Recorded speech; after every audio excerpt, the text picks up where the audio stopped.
Have you ever thought about how you might die? Have you ever thought about how you might be buried? Not in a fearful way, not in a fearful way, but simply wondered what your final day might be like.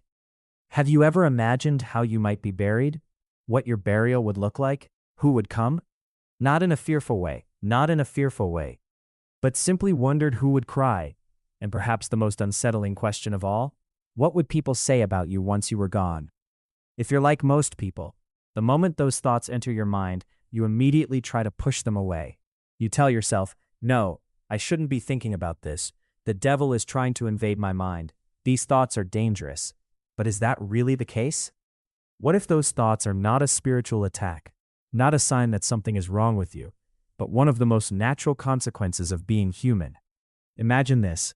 One quiet evening, after everyone has gone to sleep, you're lying in bed staring at the ceiling. Without warning, those very questions return. If I died tomorrow, who would come to my funeral? Would anyone remember me? What kind of legacy would I leave behind?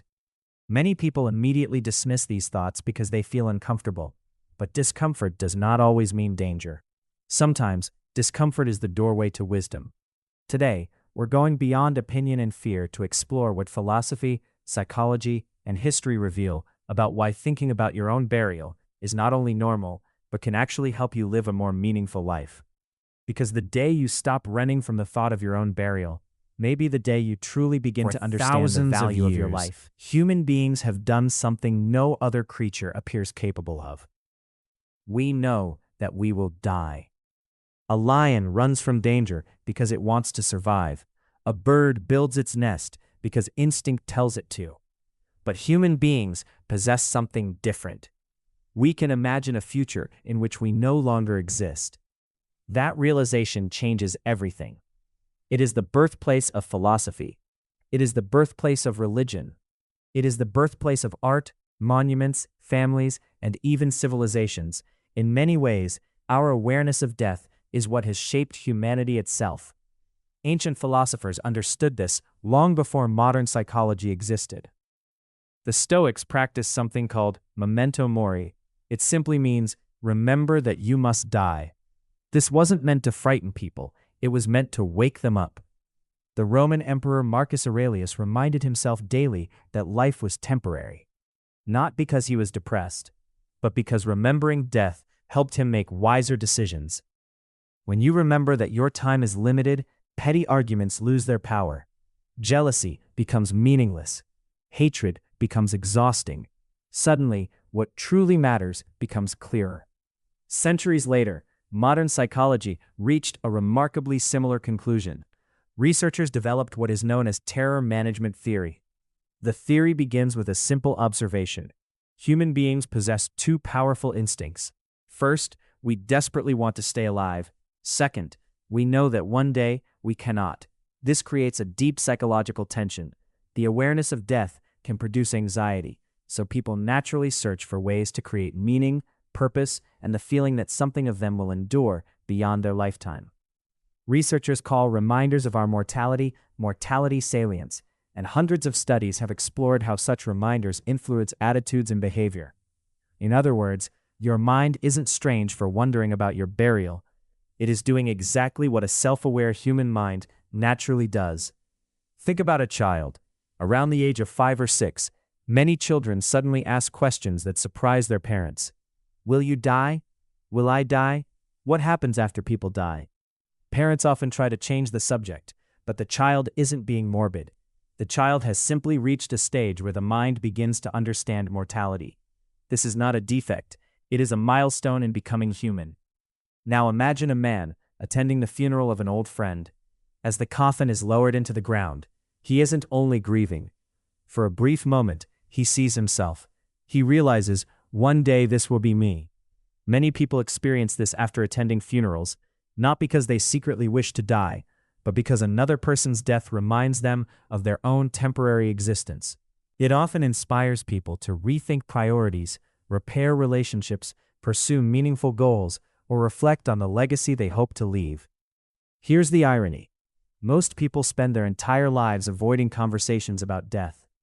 We hide cemeteries behind walls, we whisper the word death, we avoid writing wills, we postpone difficult conversations. We tell ourselves, I'll think about it later. But later eventually becomes now. Death is perhaps the only certainty every human being shares. Rich or poor, young or old, famous or forgotten, kings and beggars eventually occupy the same silence. The philosopher Socrates once suggested that philosophy is, in many ways, preparation for death. At first, that sounds incredibly dark. But listen carefully. He wasn't saying we should spend life obsessed with dying. He was saying that accepting mortality teaches us how to live with wisdom. Because when you finally accept that life is finite, every ordinary day becomes extraordinary. Every sunrise becomes a gift. Every conversation becomes precious. Every goodbye matters. Think of two people. The first believes they have unlimited time. I'll apologize tomorrow. I'll chase my dream next year. I'll visit my parents when life slows down. The second person deeply understands that tomorrow is never guaranteed. They hug longer. They forgive sooner. They speak more honestly. Not because they expect death tomorrow, but because they understand life today. Ironically, thinking about death often makes people appreciate life more. Of course, there is an important difference. Thinking about your burial occasionally, wondering how you'll be remembered, or reflecting on mortality is completely different from persistent thoughts of wanting to die. One is philosophical reflection. The other can be emotional suffering that deserves compassion and professional support. Knowing the difference matters, because healthy reflection helps us live more intentionally. Despair convinces us that life has no value. The two are not the same. Perhaps the most beautiful question isn't, when will I die? It is, what kind of life will make my burial meaningful? Will people remember your wealth? Maybe, for a little while. Will they remember your titles? Possibly. But eventually, those fade.